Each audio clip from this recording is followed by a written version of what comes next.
It's like I've got pink flag. I know, me too. I feel like... I'm like, what are we doing up so early? I think we've got a busy man coming to visit us. I think we've got a very busy man coming to visit us. Hello everyone, we've got young Basil here. Thank you so much for doing this podcast with us today. My great pleasure. It's a great honour to be a guest on the Kazzie Koutsobolia podcast. Thank you very much. It is. So we have a few questions we want to ask you. Sure.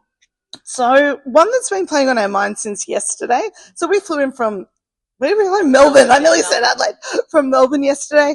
And we got here probably about 3 o'clock. We need to do some shopping, and we realised the shops close at 5. Yeah. Oh, that's so can you tell us why that happens? You say, I have you actually. I used to say the couple from Rome who arrive on the direct flight from Qantas. They check into a city hotel.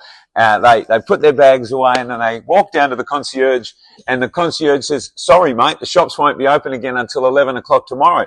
But I can use the two ladies from Melbourne as the example of why we need to deregulate our shopping hours, particularly in the city. As the Lord Mayor previously, I was a strong advocate for that. And Perth is a booming place. It's a beautiful city, lots going on. It doesn't make sense that when we're trying to attract people from all over the country and all over the world, that our shops close in the city at 5 o'clock on a Saturday night and don't reopen again until Sunday morning, 11 a.m. But don't get me started, otherwise we'll be on that for a long time. Do you have any hidden talents that people don't know about? I can juggle. I don't know how hidden the talent that is. I used to play the piano, but I reckon I've forgotten everything now. I don't know. No, I think I'm pretty much an open book. I've been sort of on TV or radio and writing about things for nearly 35 years. So I don't think there's too many secrets. What you see is what you get. I think it's pretty much well known. You can Google me; it'll come up on the internet. So obviously we're from Kazzie background. So my grandparents. So am I. Yeah, well, funny that's why you're here. Right? So there's obviously Kazzie connections between all of us. Yeah. And my grandparents were born in Kazzie, and on both sides.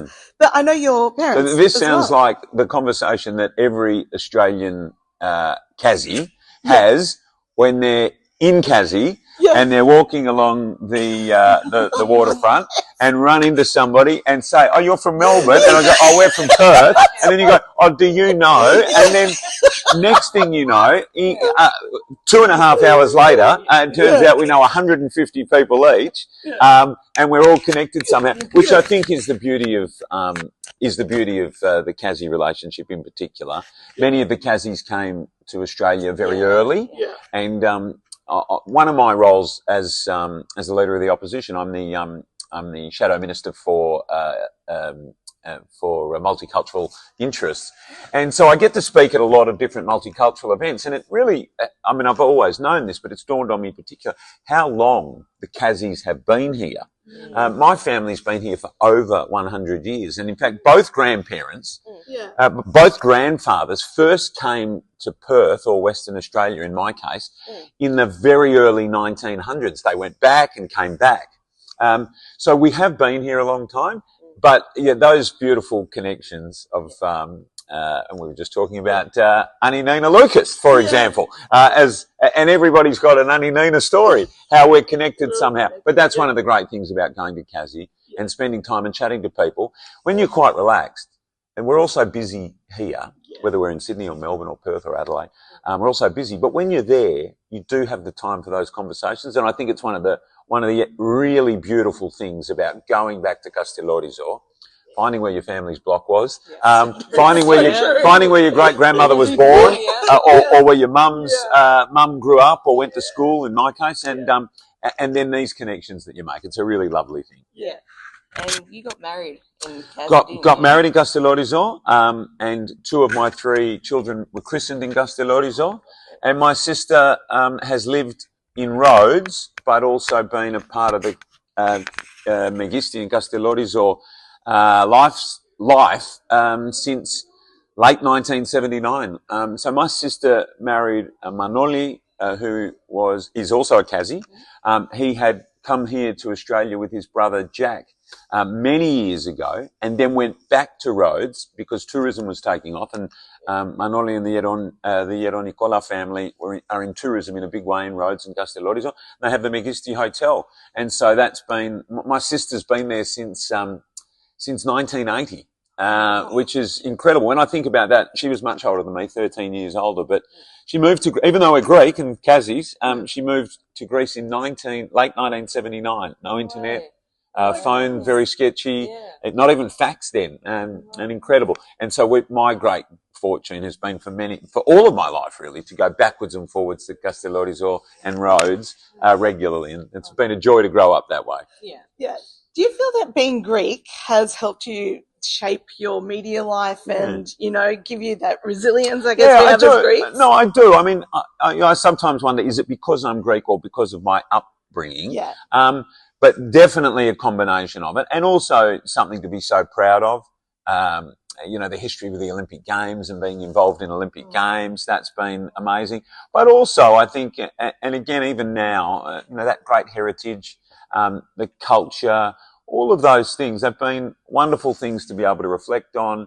And I've always felt very supported by the Greek community, certainly here in Perth. And then when I was doing things nationally, Weekend Sunrise. Oh, I know. Calling the Olympics or the footy, I always felt great support from other Greeks who would reach out and say, well done, and, good on you, and that sort of stuff. Very nice.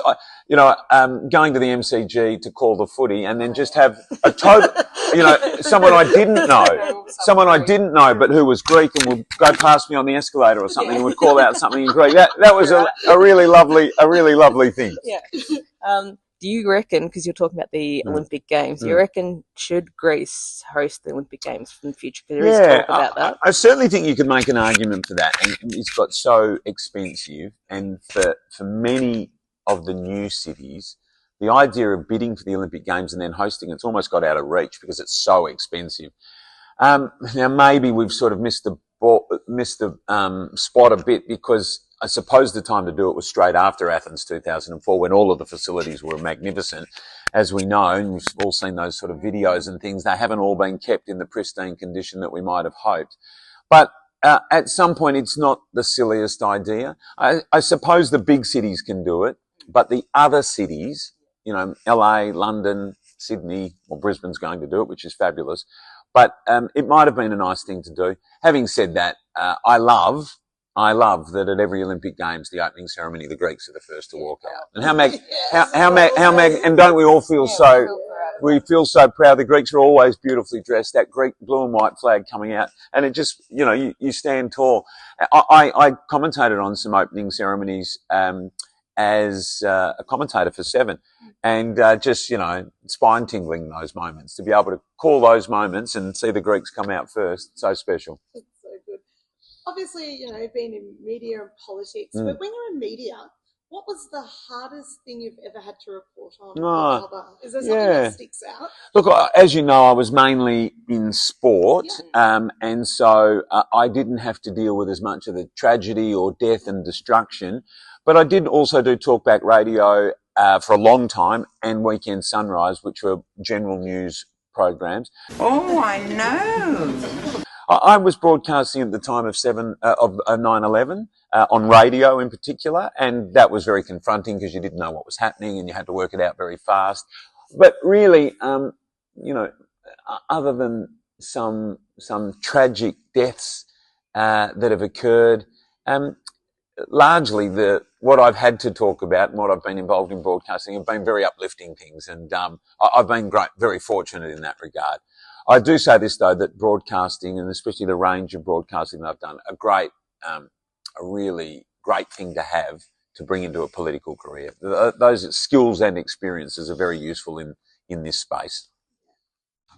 Everybody has an opinion about you, right? Whether it's good or bad, I'm not going to go into that. But how do you cope with that when that happens? Yeah, look, I really am. And this is not sort of batting it away or pretending that things don't bother me. I am really accustomed to it. I've grown up. I played football for West Perth in the WAFL. So from a very young age, I had a bit of a profile, And then I started work at Channel 7 as a 22-year-old. So my whole life I've been in this space. And you asked about earlier, do you think being Greek has helped? I do think there's a sense of sort of confidence and resilience that came from being part of a Greek family.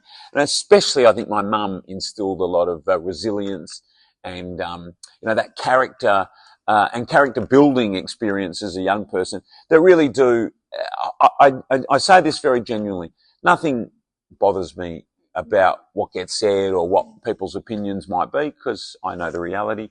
I'm only ever bothered if it has an effect or impact on my family. But they too, my wife, we've been together since very early 2000s. We've known each other and then been together.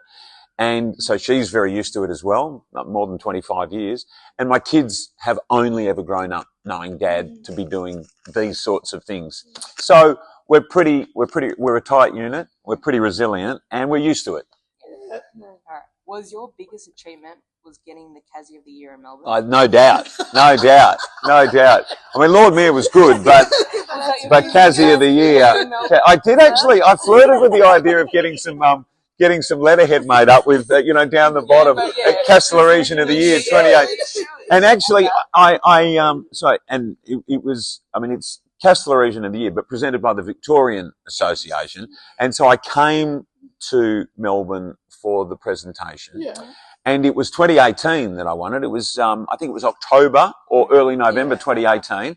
And it was the year that the West Coast Eagles had won the premiership, only a month earlier. And I said to the crowd, I said, you Victorians must be getting sick of this, seeing West Australians come over and take your trophies away. But it was a great honour. And, it did mean a lot. And, I have had, in particular my mum was born in Kazzie, came out when she was 7. Dad was born here, but all 4 grandparents are Kazzies. So I'm 100% Kazzie. Yeah. And it's played a huge part in my life. But in particular, because my sister's unique story, born here, grew up here, and then married and lived there, and then actually ran a very significant business, still does, runs a very significant business on the island, I've had an incredible connection. So yes, of course it meant a lot. And I've always been very proud on TV and radio to speak of my Greek heritage and in particular my Kastellorizian heritage. And flying that flag for all of us is something I've always tried to do. So as Lord Mayor, we know that you were Lord Mayor, what do you feel was your biggest achievement as Lord Mayor besides being Kazzie? Yeah. Well, do you know how's this? So Perth, the city of Perth actually has a sister city relationship with Rhodes and Kastellorizian.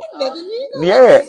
And so I got the opportunity to go to, obviously I've been going regularly, but I went as Lord Mayor. I went on a family holiday, but took a suit with me, and I went and saw the mayor of Rhodes and the mayor of Kazzie, and met them in the council chambers, which we've all been to the council chambers many times in Kazzie, trying to get passport documents signed or all of those sorts of things. But look, I think, to be honest, the team that I was a part of, we had come out of a tricky time for Perth. Perth had, the previous council had been dismissed, and there'd been a huge period of instability. What I think we were able to do is really restore the reputation of the city of Perth. And so that was a huge achievement, which all of the team achieved. But the vibrancy is really back in Perth, and we were very pleased to play a big role in that. Yeah. I think that's all wrapped up. Amazing. Thank you so much for doing this. You're most welcome. And this is a great, when you ask what's your greatest honour, well, I think appearing on the now how do you say it? Koutsobolia. Yeah. Koutsobolia? Yeah. Okay, well, appearing on the Kazzie Koutsobolia podcast is one of the all-time highlights of my career. So thank you, ladies, and I hope you enjoy your time in the best city, in the best state, in the best country in the world, and the second best country in the world is where we're all from. That is right. See you in Kazzie, everyone.